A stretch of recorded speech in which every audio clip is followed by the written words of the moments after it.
Thank you, Estelle. So I'm Sofie Vandewoestijne.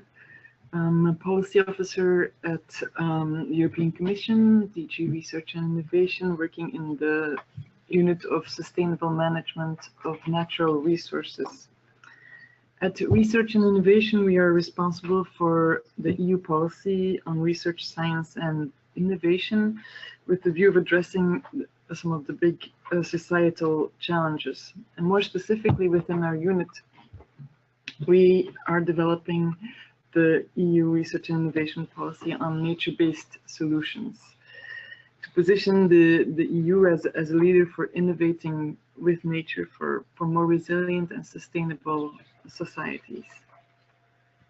So when elaborating this research and innovation policy, it's done within an international and EU policy context. And the EU has played a really very strong and leading role in negotiations of 3 very relevant global agreements lately, which all highlight the role of research and innovation in their implementation. For example, the Paris Agreement, there's a strong emphasis also on ensuring the integrity of ecosystems. If we take the example of the new urban agenda, there's a specific reference to nature-based solutions for urban and territorial planning. Of course, there's other international policies in which we're very strongly involved, including the Convention on Biological Diversity and obviously the Sustainable Development Goals.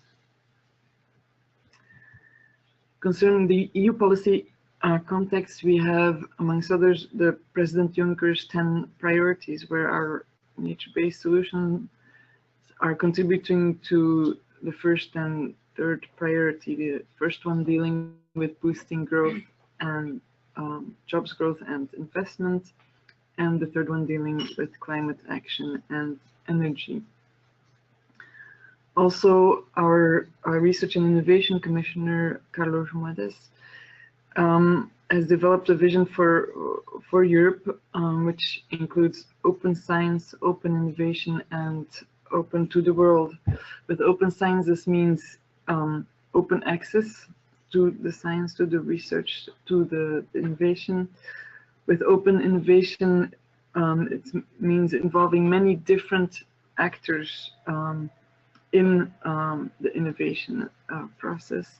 And open to the world, we're looking at promoting very much international cooperation. So we're developing this EU and research and innovation policy on nature-based solutions within these international and EU policy contexts. We believe really that the strength of nature-based solutions is in its integrative perspective for addressing societal challenges. We've already very briefly heard the definition of nature-based solutions. So we at the Commission have defined it as solutions that are inspired and supported by nature and that simultaneously provide environmental, social and economic benefits and help to build resilience. These solutions bring more nature and natural features and processes into cities, landscapes and seascapes through locally adapted, resource efficient and systemic interventions. So nature-based solutions operationalize the concept of ecosystem service in services in real-world situations to promote sustainability more explicitly. We also believe that nature-based solutions would promote a transition towards this more resource-efficient, more inclusive, and a more sustainable type of growth model. We see nature-based solutions as articulating very much around the multi-stakeholder engagement processes and a very strong emphasis on development of an evidence base. So this integrative and reconciling aspect of nature-based solutions enables it to address cross-cutting societal challenges and hence also various and different policies. Nature-based solutions builds on and supports other closely related ecosystem-based concepts, so including some of those mentioned here on the slide. And we really believe that nature-based solutions is a strong driver for the wide deployment of the ecosystem-based approach. So we're working very hard to at the Commission at aligning the research and innovation agenda on nature-based solutions with the other EU policies and actions.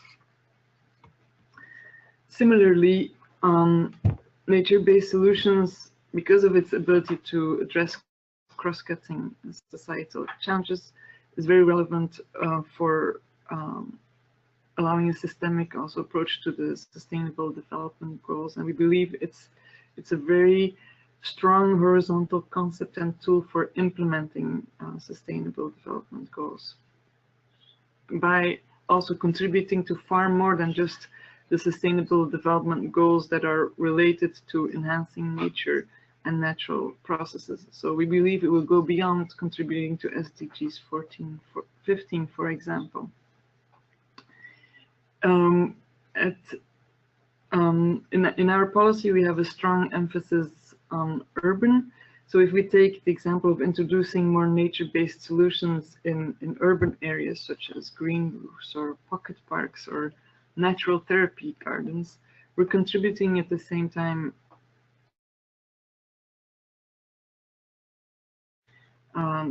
SDG 3 on improving health and well-being, because there's quite a lot of research on the link between nature and health.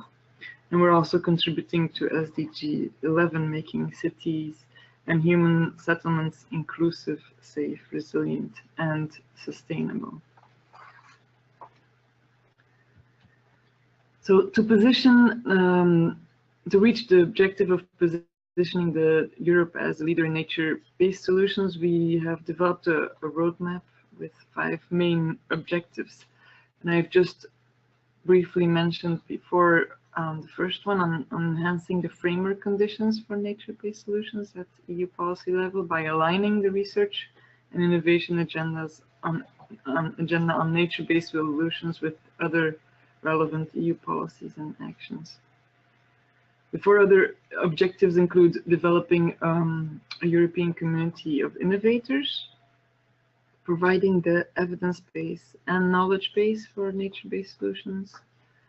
Fourthly, advancing the development and uptake and upscaling of innovative nature-based solutions, very much towards systemic innovation with a co-design, co-development, and co-implementation of these solutions. And also with leveraging of funding and reuse. The one tool we use a lot for this is Horizon 2020, a framework program for research and innovation.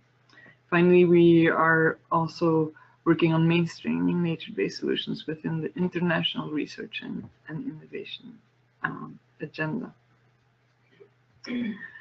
So to contribute to do the second and third objectives of the nature-based solutions roadmap, we already have some tools available to us, including UPLA and Think Nature. So UPLA is very much looking at the knowledge base and also community engagement. Think Nature is very strong also in the community building.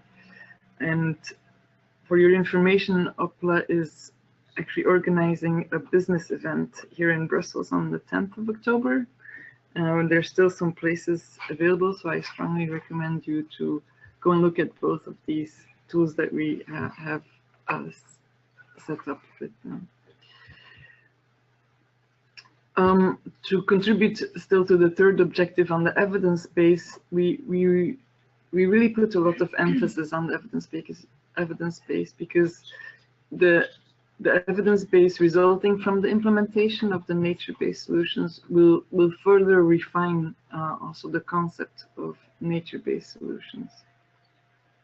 And for this, the European Commission requested Eklipse, a project you've heard mentioned before, a first version of an impact evaluation framework for evaluating nature-based solutions and dealing with the different challenges, and more specifically those related to climate resilience.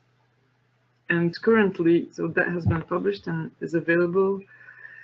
And currently we are enhancing this first version and having it having a reality or on the ground check with several of our nature-based solution projects that are funded under Horizon 2020. So this is a framework that is set to evolve. The fourth objective of the roadmap is the development, uptake, and upscaling of nature-based solutions. And I take the opportunity here to give you some examples of previously EU-funded projects who have applied this very systemic, multifunctional, and multi-stakeholder approach. Here an example coming from the openness, Framework Problem 7 openness project of a constructed wetland, so with a combination of natural and technical solutions to treat a combined sewer overflow. And very importantly, this solution has been monitored, and it has shown that this nature-based solution performs equally or better than the more traditional great unifunctional great infrastructure. So for both water purification and flood protection, that at similar costs, and in addition to that, it provides other benefits, including wildlife support and recreational activities. The second example coming from a FP7 project is that of Turres, a green living room, which involved city authorities, SMEs, citizens, and of course researchers, who all work together to co-design and co-develop this novel solution. And that's of a 140-meter squared green living room in the middle of a town or city square to provide a climate comfort zone and tackle the urban heat island effect. Monitoring here again also has shown that not only is there really a huge cooling effect of 10 degrees, but there's also a higher air quality and reduced CO2 and noise pollution. The Go benefits are also a very highly attractive open space, public space for the citizens, a social area, as well as increased biodiversity. So these are just a few examples, and we're continuing this and emphasizing this a lot more under Horizon 2020, with the Horizon 2020 instrument, which allows us to fund, to develop, to implement, and mainstream nature-based solutions. So they're not the only projects, and the four listed here are also not the only projects that are being funded under nature-based solutions. They're just examples of really demonstration projects that are going to test and monitor these nature-based solutions in cities for climate resilience. And some of the nature-based solutions that they will be designing and implementing include green roofs or facades, green parks, pocket parks, community gardens, green routes for cycling, sustainable urban drainage systems, storm nature-based solutions for storm management, etc. But also looking very much at educational activities and city coaching. So much more will be coming out of these projects and examples I could cite here. And there are additional calls and opportunities coming up under Horizon 2020. So this is the work program for 2018-20, which actually will be published. The publication is foreseen on the 27th of October, more or less. It's an extract of some of the future calls. And I will just go through them so that you realize all the opportunities that are there to work with us on nature-based solutions. And these include the restoration of urban ecosystems. So and here there's a very strong international cooperation aspect for restoring and rehabilitation of urban ecosystems. Another call will be on the well-being and health, promoting well-being and health in cities. And there's really a focus on the systemic integration of social, cultural, digital, and nature-based solutions, innovations in the design and development and governance of public spaces to make cities much more healthier and increase the well-being and happiness of its citizens. There's calls on the circular and regenerative cities, on public spaces and visionary solutions for health and well-being. And then under the climate action, we have several calls dealing with nature-based solutions for carbon neutral cities and air quality, looking at climate resilience of coastal cities, looking at the interrelations between climate, biodiversity, and ecosystem services, looking at climate change impacts on health. There will be nature-based solutions for forest fire risk reduction and multi-hazard risk management, and also some air nets to still be defined more clearly, but also very much focused on this ecosystem-based approach. Finally, there's a call on mainstreaming natural capital in policies and in business decision making. So I really thank you for your attention and invite you to send us any of your questions, and maybe even more importantly, don't hesitate to go and check out what we're doing in the links provided here. It's on the nature-based solutions, EC Research and Innovation Nature-Based Solutions, or Horizon 2020. And one final announcement, there will be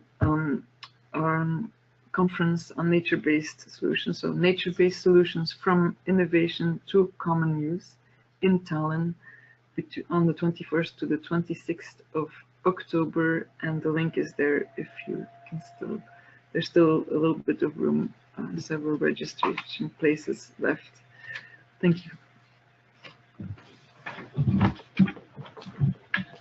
Thank you very much, Sophie. So what we are going to do now is again having a little poll, so you can also give some feedback on some key questions. I will ask Pierre to launch the poll. You have about 1 minute to choose your answer.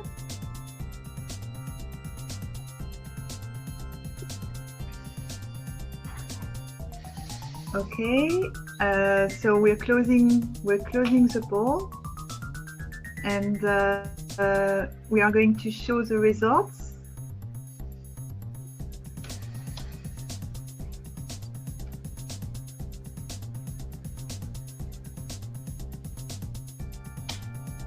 Okay.